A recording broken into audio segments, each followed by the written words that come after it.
Xylem ലേണിംഗിന്റെ പുതിയൊരു ക്ലാസ്സിലേക്ക് എൻ്റെ കുട്ടിക്കുറുമ്പർക്ക് എല്ലാവർക്കും സ്വാഗതം. അപ്പോൾ 1ാം ക്ലാസ്സിലെ കുട്ടിക്കുറുമ്പന്മാരെല്ലാം ഓടിങ് വന്നേ, ടീച്ചർ ഇങ്ങനെ ചേർത്തൊന്ന് പിടിക്കട്ടെ. ഇന്ന് എന്തിനാ വന്നിരിക്കുന്നതെന്നറിയോ? എൻ്റെ മക്കൾ എല്ലാവരും ക്ലാസ്സുകളൊക്കെ കാണാറില്ലേ? സൈലന്റ് ക്ലാസ്സുകളൊക്കെ കാണാറില്ലേ? ഇന്ന് ടീച്ചർ വന്നത് നിങ്ങൾക്ക് അത്യാവശ്യമായിട്ട് വേണ്ട ഒരു കുഞ്ഞി പാട്ടുമായിട്ടാണ്. എല്ലാവരും നോക്കി നടക്കുന്ന ഒരു പാട്ട് നമ്മുടെ പാഠഭാഗത്തിലേ ഉള്ളതാണ് കേട്ടോ. പിന്നെയും ചെറുതായി പാലപ്പം നമ്മൾ പഠിച്ചിട്ടുണ്ടല്ലേ?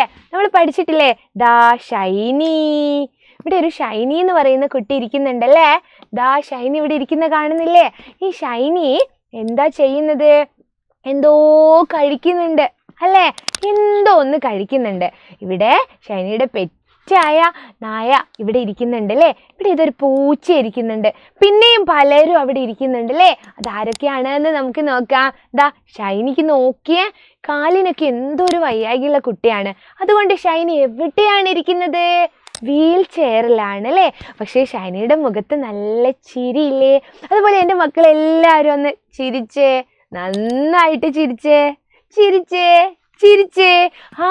എല്ലാവരും ചിരിക്കൂ കേട്ടോ. ദാ ഷൈനിയുടെ കയ്യിലെ ഈ ഒരു പാലപ്പത്തിന് വേണ്ടിയിട്ട് എല്ലാവരും ഇങ്ങനെ ചോദിക്കുന്നുണ്ടായിരുന്നു അല്ലേ? ആരൊക്കെയാ ചോദിച്ചത്? നമ്മുടെ പൂച്ചക്കുട്ടി ഉണ്ടായിരുന്നു, അതുപോലെ ഉറുമ്പുണ്ടായിരുന്നു, കോഴി ഉണ്ടായിരുന്നു, കാക്ക ഉണ്ടായിരുന്നു. പക്ഷെ ഷൈനി ആർക്ക് മാത്രമാണ് കൊടുത്തത്?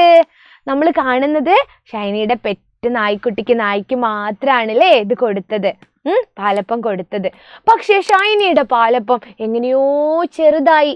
നോക്കണേ, നമുക്ക് എങ്ങനെയാ ചെറുതായതെന്നുള്ളതിൻ്റെ ഒരു കുട്ടിപ്പാട്ട് കേൾക്കാട്ടോ. നോക്കൂ. വെളുത്തൊരു പാലപ്പം എങ്ങനെ ചെറുതായി. എന്താ ദേ? വെളുത്തൊരു പാലപ്പം എങ്ങനെ ചെറുതായി. കോഴി വന്ന് കൊത്തിയിട്ടോ, കോഴി വന്ന് കൊത്തിയിട്ടോ, പൂച്ച വന്നു തിന്നിട്ടോ, കൊക്കോ കൊക്കോ കൊക്കോ. കോഴി വന്ന് കൊത്തിയിട്ടോ, പൂച്ച വന്നു തിന്നിട്ടോ. എങ്ങനെയാ ചെറുതായത്? ദാ വെളുത്തൊരു പാലപ്പം എങ്ങനെ ചെറുതായി. കോഴി വന്ന് കൊത്തിയിട്ടോ. ആര് വന്ന് കൊത്തിയിട്ടോന്ന്? ദാ നമ്മുടെ കോഴി വന്നിട്ട് കൊത്തിയിട്ടാണോന്ന് ചോദിക്കുകയാണല്ലേ? ദാ കോഴി വന്ന് കൊത്തിയിട്ടോ, പൂച്ച വന്ന് തിന്നിട്ടോ, പതുത്തൊരു പാലപ്പം എങ്ങനെ ചെറുതായി. പാലപ്പത്തിൻ്റെ പ്രത്യേകതകളാണ് അവിടെ പറയുന്നത് അല്ലേ? നല്ല വെളുത്ത പാലപ്പാണ്, നല്ല വെളുത്തിട്ടുള്ള പാലപ്പാണ്. അതെങ്ങനെയാ ചെറുതായത്? കോഴി വന്ന് കൊത്തിയിട്ടാണോ? ഇനി അതല്ല, പൂച്ച വന്ന് തിന്നിട്ടാണോ? പിന്നെയും പറയണേ, ദാ പതുത്തൊരു പാലപ്പം എങ്ങനെ ചെറുതായി. പതുത്ത പാലപ്പം എന്ന് പറഞ്ഞാൽ നല്ല സോഫ്റ്റ് ആയിട്ടുള്ള പാലപ്പം.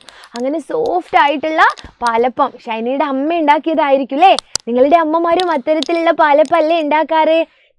പതുത്തൊരു പാലപ്പം എങ്ങനെ ചെറുതായി. പതുത്തൊരു പാലപ്പം എങ്ങനെ ചെറുതായി. ബാക്കി നമ്മളോട് എഴുതാൻ പറയുന്നുണ്ട്. നമ്മൾ അതൊന്ന് എഴുതി നോക്കിയാലോ? ദാ ടീച്ചർ എഴുതിയിട്ടുണ്ട് വേറെ ആരൊക്കെയാണെന്ന്. ദാ നമ്മൾ പറഞ്ഞു, കാക്ക വന്നല്ല, കോഴി വന്ന് കൊത്തിയിട്ടോ അല്ലെങ്കിൽ പൂച്ച വന്ന് തിന്നിട്ടോ എന്ന് നമ്മൾ പറഞ്ഞു. ഇനി നമ്മുടെ കാക്കയും ഉറുമ്പും ഇവിടെ ബാക്കിയുണ്ട്. അവരും കൂടെ തിന്നിട്ടായിരിക്കോ നമ്മുടെ പാലപ്പം ചെറുതായത്? നമുക്ക് നോക്കാം അല്ലേ? ദാ വെളുത്തൊരു പാലപ്പം എങ്ങനെ ചെറുതായി. നിങ്ങൾ പറ. വെളുത്തൊരു പാലപ്പം എങ്ങനെ ചെറുതായി. കാക്ക വന്ന് കൊത്തിയിട്ടോ. കാക്ക അല്ലേ? കാക്ക വന്നു കൊത്തിയിട്ടോ. ഉറുമ്പ് വന്ന് തിന്നിട്ടോ. ഉറുമ്പ് ഇങ്ങനെ കുഞ്ഞു ഉറുമ്പ് വന്നിട്ട് തിന്നിട്ടാണോ നമ്മുടെ പാലപ്പം ചെറുതായത് എന്നതാ. വെളുത്തൊരു പാലപ്പം എങ്ങനെ ചെറുതായി. കാക്ക വന്നു കൊത്തിയിട്ടോ ഉറുമ്പ് വന്ന് തിന്നിട്ടോ പതുത്തൊരു പാലപ്പം എങ്ങനെ എങ്ങനെ ചെറുതായി. അപ്പോൾ ഇനിയിപ്പോൾ എങ്ങനെയായിരിക്കും ചെറുതായിട്ടുണ്ടാവുക? കാക്കയും പൂച്ചയും ഉറുമ്പും കോഴിയും എല്ലാം വന്ന് കൊത്തിയിട്ടും തിന്നിട്ടൊക്കെ ആണോ ചെറുതായത് എന്നാണ് ചോദിക്കുന്നത് അല്ലേ? അപ്പോൾ നമ്മൾ ഒന്നും കൂടെ ഈ പാട്ടൊന്ന് ഉറക്കെ പാടി നോക്കിയാലോ? വെളുത്തൊരു പാലപ്പം എങ്ങനെ എങ്ങനെ ചെറുതായി, കോഴി വന്ന് കൊത്തിയിട്ടോ പൂച്ച വന്ന് തിന്നിട്ടോ പതുത്തൊരു പാലപ്പം എങ്ങനെ എങ്ങനെ ചെറുതായി. ആര് വന്ന് കൊത്തിയിട്ടാണോ എന്നാണ് പറയേണ്ടത്? ദാ വെളുത്തൊരു പാലപ്പം എങ്ങനെ എങ്ങനെ ചെറുതായി, കാക്ക വന്നു കൊത്തിയിട്ടോ ഉറുമ്പ് വന്ന് തിന്നിട്ടോ പതുത്തൊരു പാലപ്പം എങ്ങനെ എങ്ങനെ ചെറുതായി, എങ്ങനെ എങ്ങനെ ചെറുതായി, എങ്ങനെ എങ്ങനെ ചെറുതായി. ഈ പാട്ട് എല്ലാവരും വീട്ടിലിരുന്നു കൊണ്ട് കൈയടിച്ചുകൊണ്ട് പാട്ട് പാടി രസിച്ചുകൊണ്ട് എന്ത് ചെയ്യണം? എല്ലാവരെയും കേൾപ്പിക്കണം കേട്ടോ. ടീച്ചർ മറ്റൊരു വീഡിയോ ആയിട്ട് അടുത്ത ദിവസം വരാം. ഇപ്പം പോവാണ്, ശ്രുതി ടീച്ചറാണ്. അപ്പോൾ അടുത്ത ക്ലാസ്സിൽ കാണാം. അതുവരേക്കും ടാറ്റാ.